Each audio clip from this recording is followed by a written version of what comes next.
আসসালামু আলাইকুম রহমতুল্লাহি বারাকাত। ভারতের প্রধানমন্ত্রী মহাত্মা গান্ধীজি তিনি ব্রহ্ম সাধনা করতেন।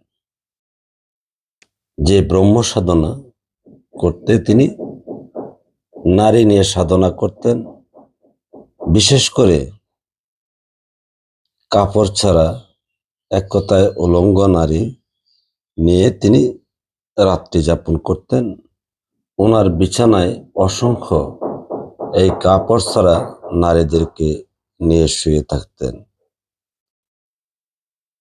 কারো কারো মতে যে তিনি ওনার এই ব্রহ্ম সাধনার মধ্যে ওদেরকে নিয়ে শুয়ে থেকে যদি ওনার যৌবন বা যৌনতার কোনো সমস্যা না ঘটে, তাহলে তিনি সাধনায় সফল হতেন বা সাধনায় সফল হয়েছেন মনে করতেন। আবার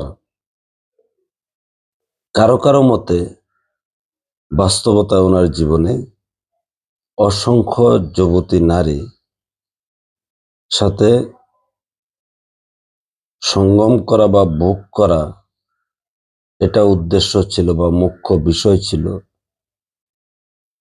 এটা অনেকের ধারণা মতে, যদিও এটার অ্যাকুরেট ভাবে ব্যাখ্যা বিশ্লেষণ দেয় নাই, কিন্তু তিনি ব্রহ্ম সাধক ছিলেন, ব্রহ্ম সাধনা করতেন এবং ওনার কামরাতে অসংখ্য যুবতী নারী অর্থাৎ অবিবাহিত নারী নিয়ে তিনি রাত্রি যাপন করতেন।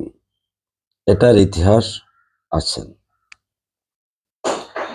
তো মূলত সৃষ্টির ধারা অনুসারে অনাদিকাল যারা রাজা বাদশাহ ছিলেন, তারা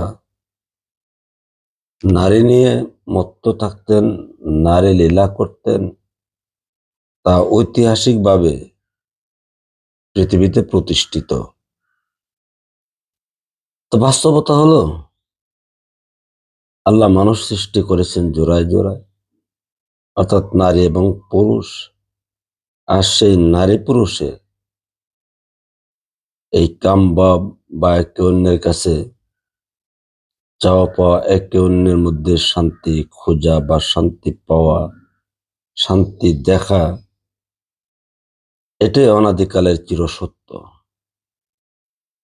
কারণ মানুষের দৈহিক, আত্মিক এবং মানসিক এই তিনটা জায়গা থেকে এই বিপরীত মানুষের প্রতি আকাঙ্ক্ষা, সেটা কুদরতিভাবে প্রত্যেকটা মানুষের মধ্যে আছেন।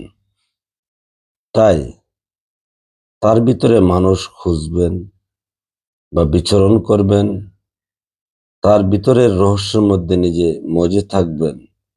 এটাই ঐশী শক্তি বা ঐশী সত্তা কিংবা ঐশী কামনা বাসনা। তার থেকে কেউ লুকাতে পারে না। মানুষের কথা অস্বীকার করলেন, আপনি মেয়ে পছন্দ করেন না, চান না, বা আপনি মেয়ে হলে একজন পুরুষকে পছন্দ করেন না, চান না, কিন্তু বাস্তবতায় আপনার যৌন ইন্দ্রিয় আরেকটা বিপরীত যৌন ইন্দ্রিয় খুঁজে।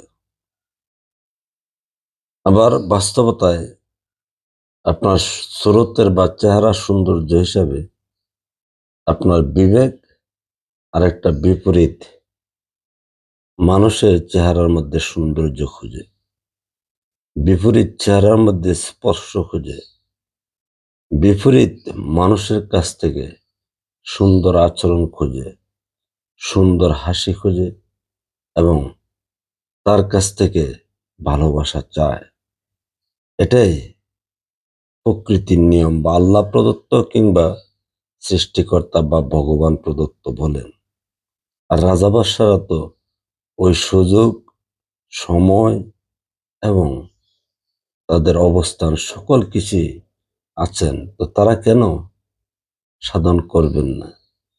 তো বাস্তবতায় নারী পুরুষ ভিন্ন, যেমন কামনা বাসনা নেই, সাধনও নেই।